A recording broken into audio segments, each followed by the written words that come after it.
Okay, I'm gonna pull my blaster out of here. The video you are about to watch has been sponsored by KiwiCo, who has a special offer for tested viewers like you. More on that later, but right now, let's get into the video. Hey everybody, Adam Savage here in my cave with a slightly different video than we normally make here. I like to point out that Tested is not a how-to channel about making, it is a what is happening channel about making.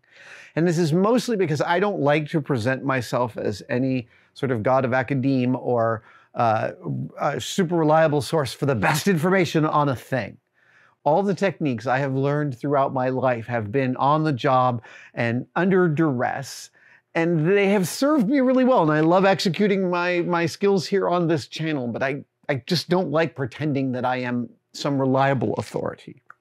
However, recently on Tested, my old ILM colleague Fawn Davis came up and the pair of us executed the detailing and painting of a spaceship together, this ship specifically. We're so happy with how this came out. It was really fun. And we utilized a technique, vacuum forming, which is basically taking hot plastic and using it to make molds to do the detailing on this. And there are some wonderful questions in the comments about vacuum forming as an art form.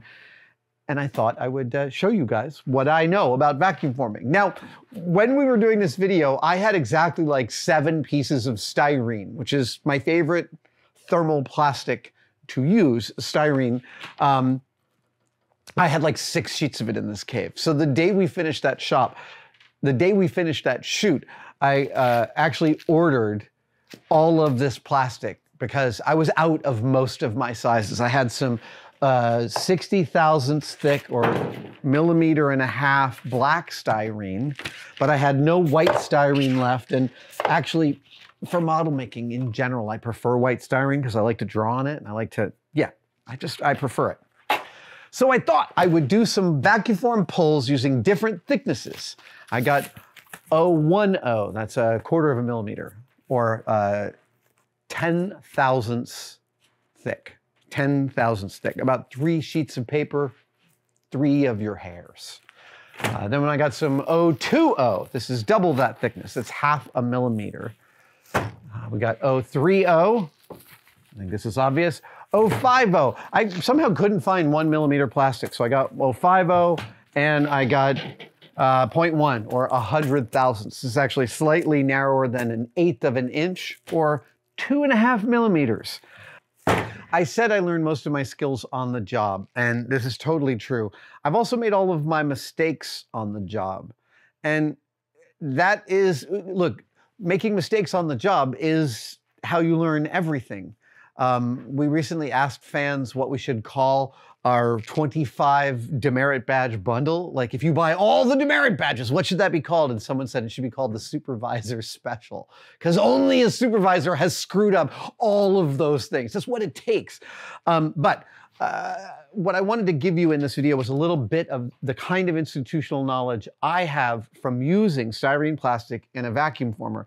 So I'm going to pull these different thicknesses of styrene over these 2 Hasbro plastic model kits. I think these are both pieces of Star Wars models from Hasbro. And you'll get to see how much detail shows up, how much detail goes away. I'll show you some techniques for making vacuum forms land a little better.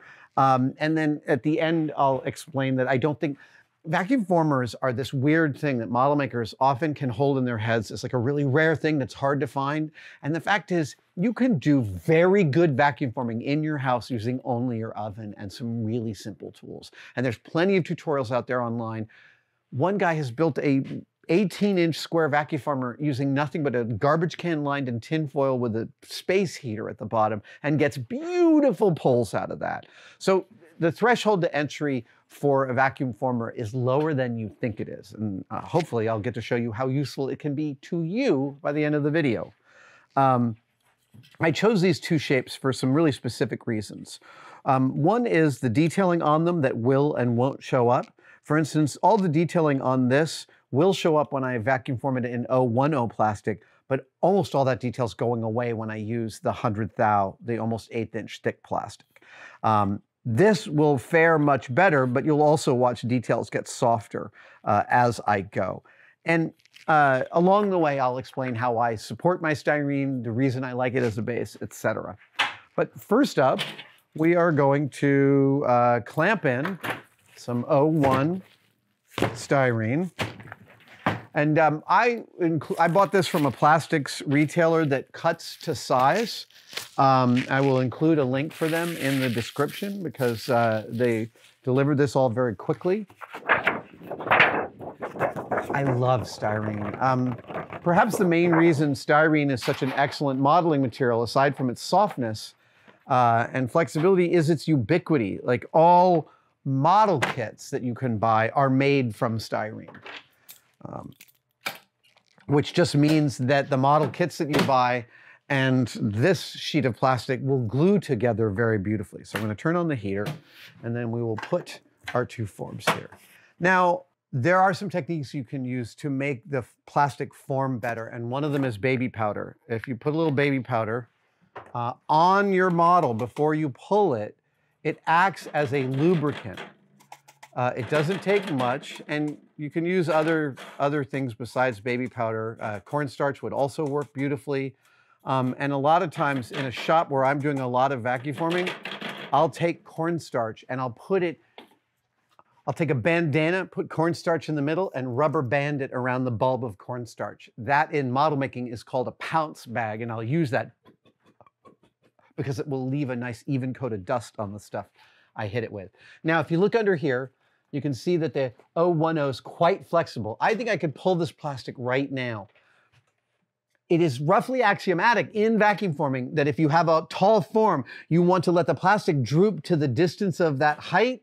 In my experience, that depends on the thickness of the plastic. So let's pull this one right now and see how we go. I'm gonna bring this down over top, and then we'll pull the vacuum. Oh, look at that! Look at all that detail. Oh, super cool. Right off the bat, I've got a cool lesson to show you because you see these? See these gussets? And there's one over here too. This is an artifact of the excess plastic meeting itself as it's pulling around the form. And there's a way to get rid of that, and I want to show it to you right now. I mean a way to get rid of it in the actual vacuum form, but it is also possible if you've got one to get rid of it after the fact. And I can explain that very quickly. So what you can do is you can actually cut this back with a razor until it's flush with the surface. With a little bit of CA glue on the back to support it, you can make a surface that you can easily sand and make just as smooth as the surrounding area. But what I'm going to show you is a way to not get those in the first place. Pop another piece in, close it up, turn the heater on, bring that up. Okay, so now we've got our models again, and get a little bit of cornstarch on them again. It doesn't take much, but boy, it helps every time. So the way I'm going to deal with those gussets happening is I'm going to use a helper, and that's this ring of aluminum. If you have a making shop, you'll often end up with rings of material that you cut out the middle of and stuff like that. I save all the rings. They always come into utility. They're always potentially useful. So this is just a ring from my box of rings. I'll pull down the plastic, and then I'll put the ring over the plastic, and then I'll pull the vacuum form, pre-stretching the fabric, pre-stretching the plastic. And no, we're not quite there yet. And getting a much better looking pull. This is great. This is a great first lesson for vacuum forming. Now for model making in the film industry, I almost never use vacuum forming this light. The O1 is usually way too thin for me. It is ideal for ultralight aircraft and RC aircraft stuff because of exactly that, because of its lightness. It can warp under heat, as you could imagine. And even though it's 10 thousandths thick, it's even thinner where it pulls over something, obviously, because it's being stretched. So you can end up with some very thin pieces of plastic. Okay, I think we're almost at heat here. Oh, right, I want to use a glove.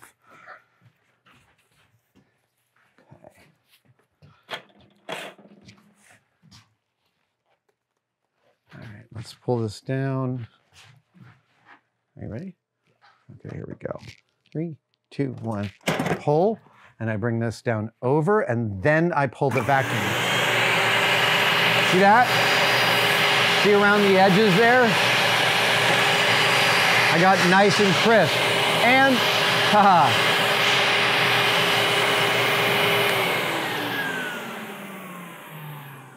Let's look at these together. So, as you can see, I got detail. I actually waited. This is the difference between pulling the vacuum right away and waiting an extra like 5 seconds for pulling the vacuum. Right away, extra 5 seconds. You can see that I've lost some of the detail there. So I want to try this one more time and go really, really quickly. Speed is of the essence with this kind of work. And since I've done this a couple times, I'll try this tape measure now, see how that comes out. There's a company called Vacuum Form that made a vacuum former in this form factor, about this size, in red. And my mentor, Mitch Romanowski, owned one. There actually used to be one at the Kerner Boulevard ILM shop as well. I don't know who got that one. It is sort of a holy grail. They never show up on eBay. They're beautiful machines. And when I made my own vacuum former, I followed their form factor. So much did I covet the original, and Fawn Davis did the same. Okay, I think we're really close here. I'm gonna have to go super fast. We're gonna go in, prep, here we go.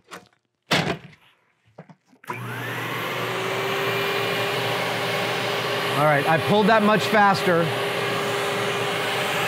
My helper still had some difficulty over here.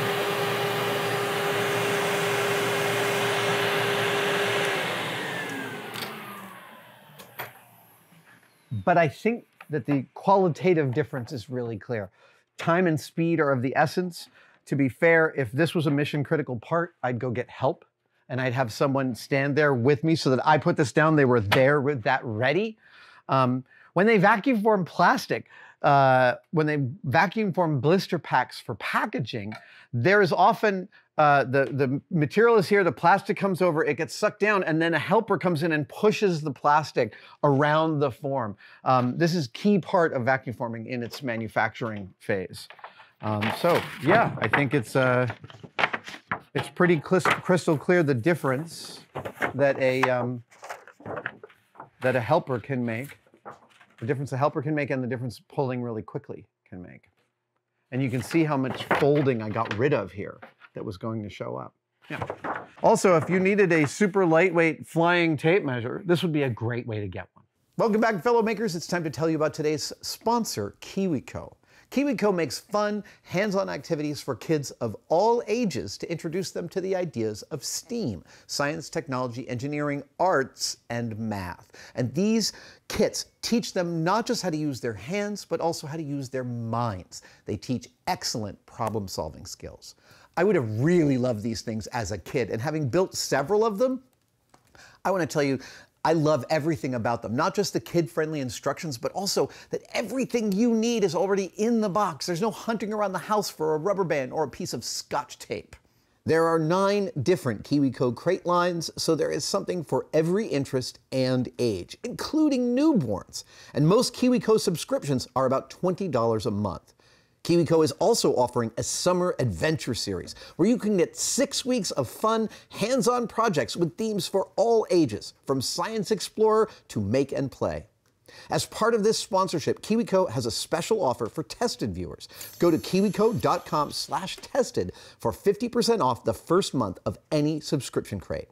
If you're not ready to subscribe, KiwiCo also offers a variety of individual crates at the KiwiCo store that you can purchase. From construction excavator costumes to walking robots, there is something fun and exciting for every kid. Especially with summer coming, this is an excellent way to experience KiwiCo's kits before subscribing. All right, let's get back to the video.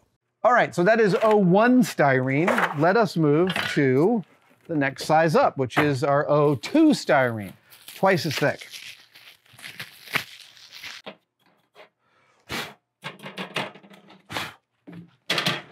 While we're waiting for the plastic to heat up, this is the 020, I thought I'd tell you a story.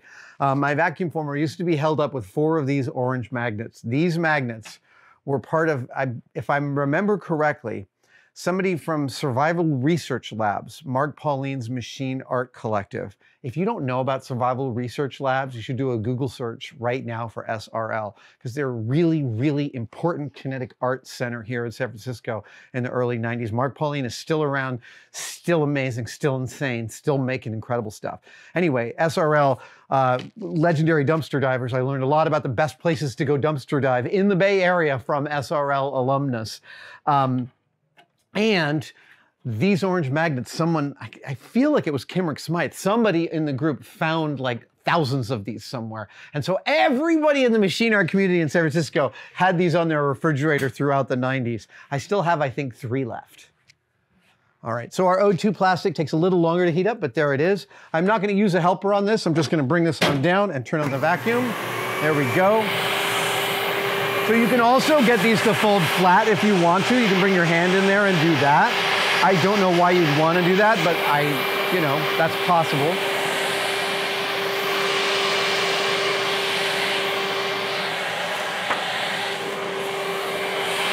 And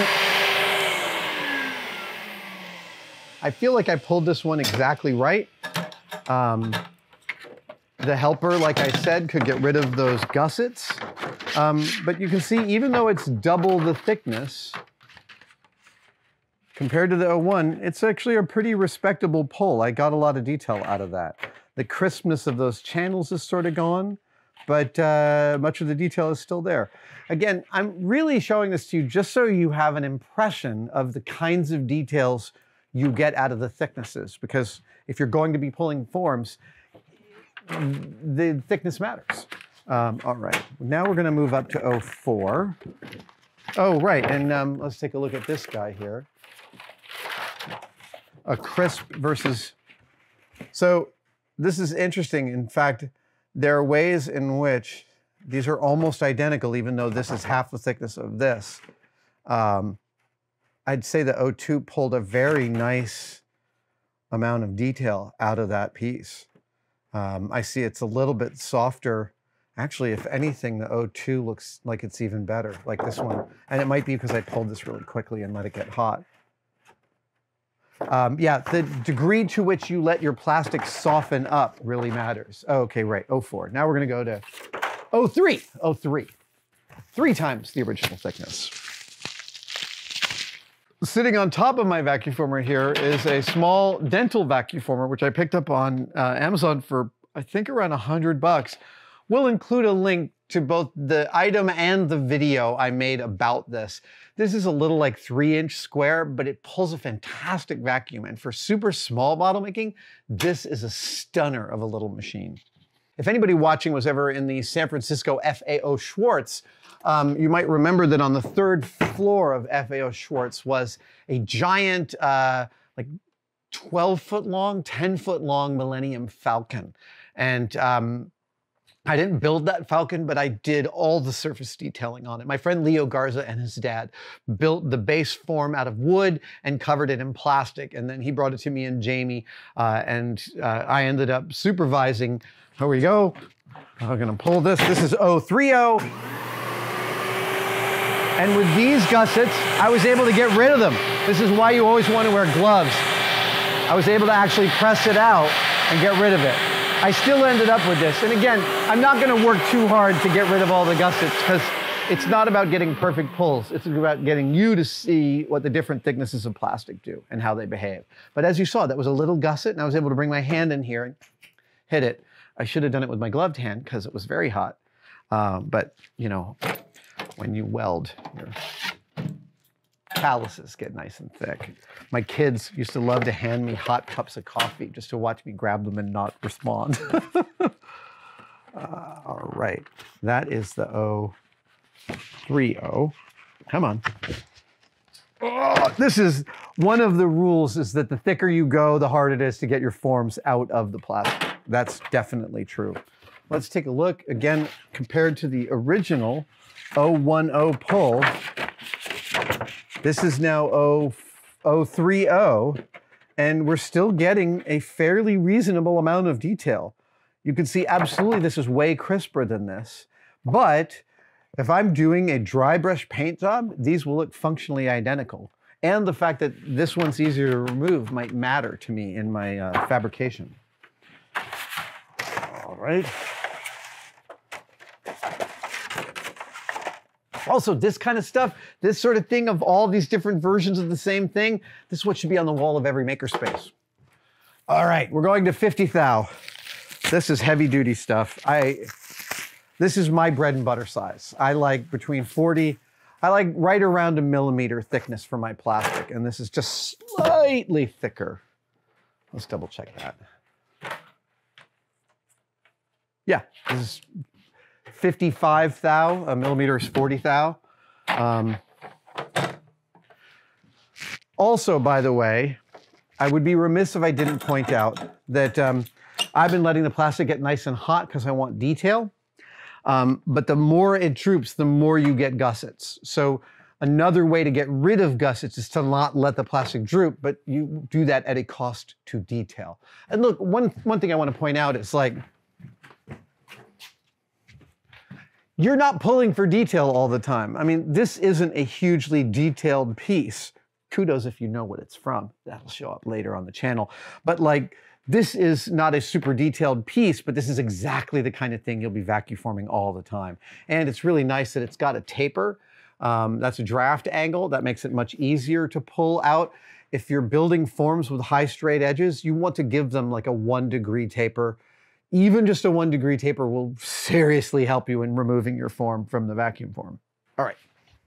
It's just really good idea to get into, I probably don't need the cornstarch every time, but my opinion is that if I get something that works, follow it and keep doing the same thing.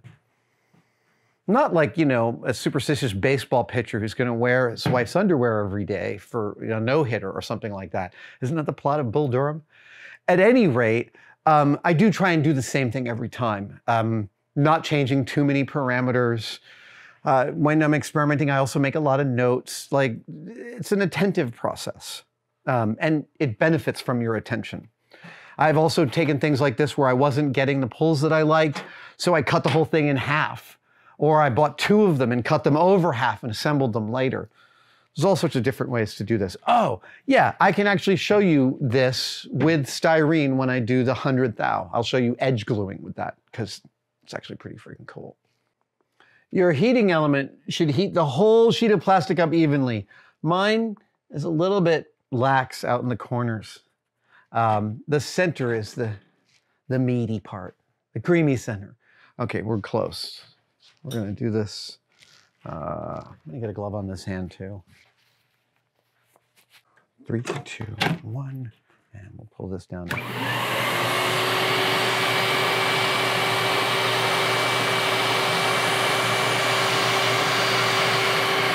All right, you got to watch me do a specific technique there that worked magnificently, which was I used the helper, pulled the vacuum, but as soon as the vacuum started pulling, I began to move the helper around the corner like this. And what you see that I got out of it, what I got out of that was a nice crisp transition edge, which is really, really useful. It's great to have those. The gussets are not awesome. So you can also use a helper to make those nice and sharp. This is the 050, and again, getting pretty nice detail, even though this stuff is very thick. Now you can see how much the detail is disappearing. But again, frankly, you wouldn't believe how many parts like this are on Star Wars ships or under the hoods of pod racers and stuff like that. The detail inside of stuff, this is a really easy way to make lots of internal detail in things. And, you know, this engine nacelle, yes, it lacks all the detail of the 01 pull, but it's got exactly the form. And this one's nice and rigid. So let's pull this out. Sometimes you might also want internal detail, and that shows up nicely. You see the cool internal lines we got out of there. All right, this guy, how's this guy gonna come out? That was not bad. These aren't melting either, I'm glad for that. Last, but not least, this is 010, 100 thou. 2.5 millimeters to the metric minded. I would never pull these forms using this stuff normally, but I think it's going to be really instructive. I haven't used vacuum formed plastic this thick in a long time. I'll give you the biggest vacuum form project I worked on at Lucasfilm was Topeka City. And those were huge vacuum forms. So Mark Buck, the late great Mark Buck, made these round forms out of plaster that were, I think, 3.5 feet in diameter, just under 4 feet. And we had a 4x4 foot vacuum former. And we pulled the forms of Topeka City over this. And you always pull 2 pulls when you're detailing a spaceship. One's for the base coat, and the other is for the panels that go on top of it. And I built a hero building for that scene. The Django Obi-Wan fight, lightsaber fight from episode 2 happens in front of my building. So the background to their lightsaber fight is that huge building standing up. That building is about this tall and about this wide. Yeah, it was really fun. All right, we're heating up slowly. So I'm using a ceramic heating element that I surmised was enough for this. And I have actual 2 kiln wire threads for this. So these are ceramic, I'm using high temperature wire going through ceramic wire guides. This is just like it would work on a kiln, so they don't melt my electricity coming out of this machine. One of the more difficult parts of a vacuum form machine to build like this is the metal frame, because not everyone has a welder. But vacuum forming can work with plastic that's been taped into its frame. It seriously can work like that. The fact is once the plastic hits the body of the vacuum plate, and this is just perforated steel sitting over an aluminum box with a shop vac motor at the bottom here, sitting at the bottom of a trough. The fact is that once the plastic seals itself against the plate, you don't need any more sealing. The weather stripping here is just for that very first second of the pull. Right after that, it's already doing its own sealing. So like I said, you could make a vacuum former using a tinfoil lined garbage can and a space heater. I've seen people who take the frames of plastic that they make out of steel and put it in their oven, pull them out and pop them over a thing. They're like running across their kitchen with hot plastic, and it totally works. So now the 100th thou is nice and floppy. So we're gonna get our helper. We're gonna go 3, 2, pull, help, vacuum. There we go. I was offset for a little bit. I still was able to get a crisp transition on the engine nacelle.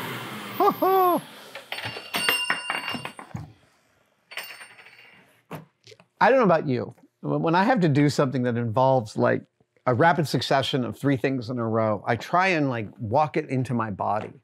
Like pull, drop, align, help, vacuum, pull, drop, help, align, vacuum. And I try and like get that in, and sometimes it doesn't work. I want to do one more of that without mucking it up. So we're going to immediately clear this and get another piece of O1 in there. I made my vacuum former 12 by 16 inches. And the reason I chose that size specifically, let me just make sure I'm right about that. 12 by 16, yes, is because that evenly divides into 24 pieces out of a 4 by 8 sheet of plastic. Yeah, I just didn't want to end up with any waste. So we're gonna try that one more time, this time without me screwing it up. Let us break out our forms. It's funny how I feel sort of like I'm bouncing around at like 100 miles an hour. I'm talking about all sorts of different things, and I haven't like pre-written this, so it's not coming out in a sort of linear fashion. I feel like it's a vibe, and I'm glad you guys are here for it. I'm like welcome to your ADHD teaching seminar. We're gonna be bouncing around a bit. I don't want that sitting up there.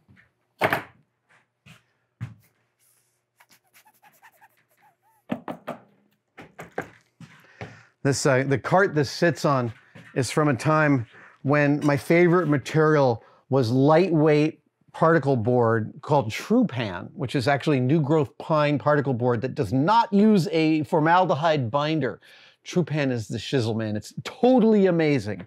But back then, this was the sum total of my carpentry, like toe nailing, end nailing, 1-inch MDF into structures. It's sort of like, yeah, it's a real lazy way to build, and it's non-permanent. I mean, I think you can even see here that this is racking slightly.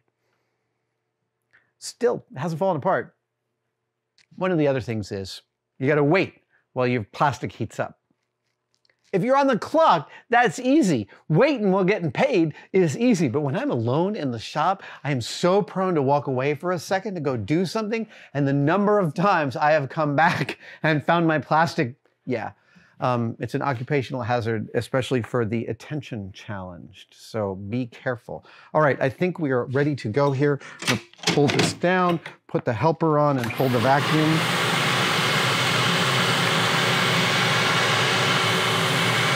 All right, that one's pretty good. Pretty good. I'm pretty happy with it.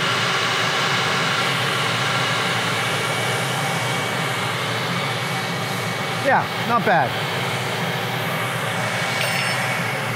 And if you're wondering, yeah, with certain bucks, everything you vacuum form over is referred to as a buck.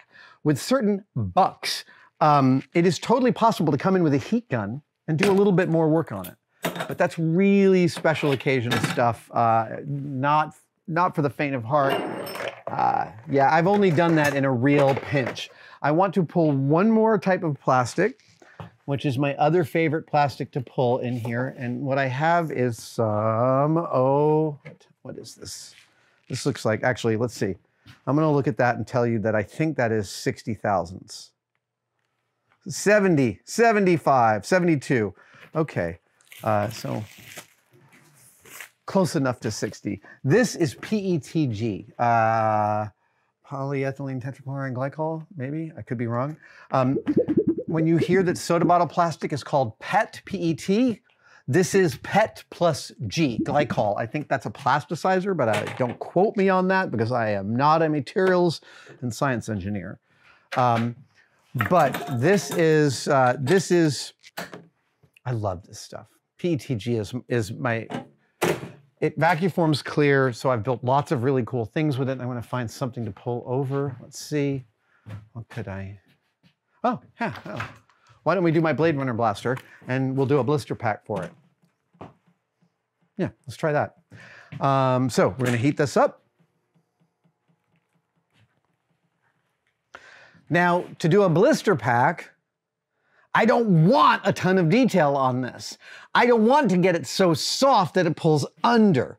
I want it to pull across and down. So I am not going to let the plastic get as droopy, and hopefully we'll get a reasonable vacuum form packaging.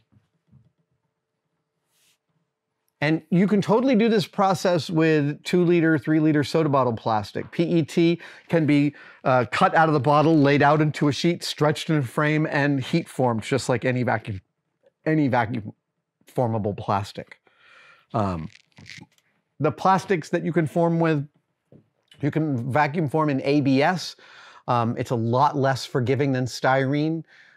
It gives you about half the detail. You need to let it get really, really warm. You need to use a lot of help. Kydex also vacuum forms, and it can come much thinner than the ABS. It also has its own proclivities and difficulties, often benefits from help, absolutely benefits from a heat gun for reshaping. Kydex is dumbly forgiving as a thermoplastic.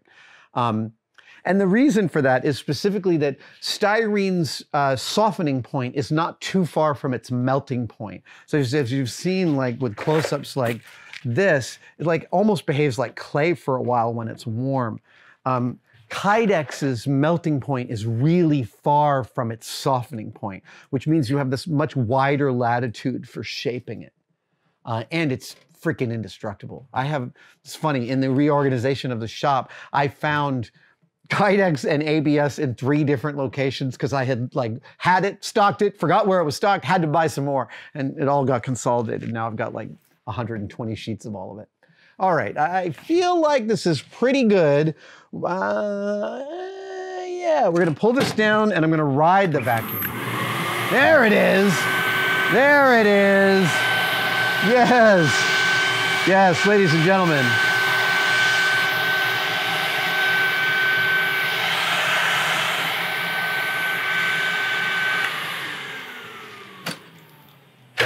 One of the other things that vacuum forming is truly great for, I'm going to pull this out and put it down on a table surface so it cools flat. One of the other things that vacuum forming in styrene or PETG is great for is making chocolate molds. You can make food molds out of vacuum formed plastic and pour into it.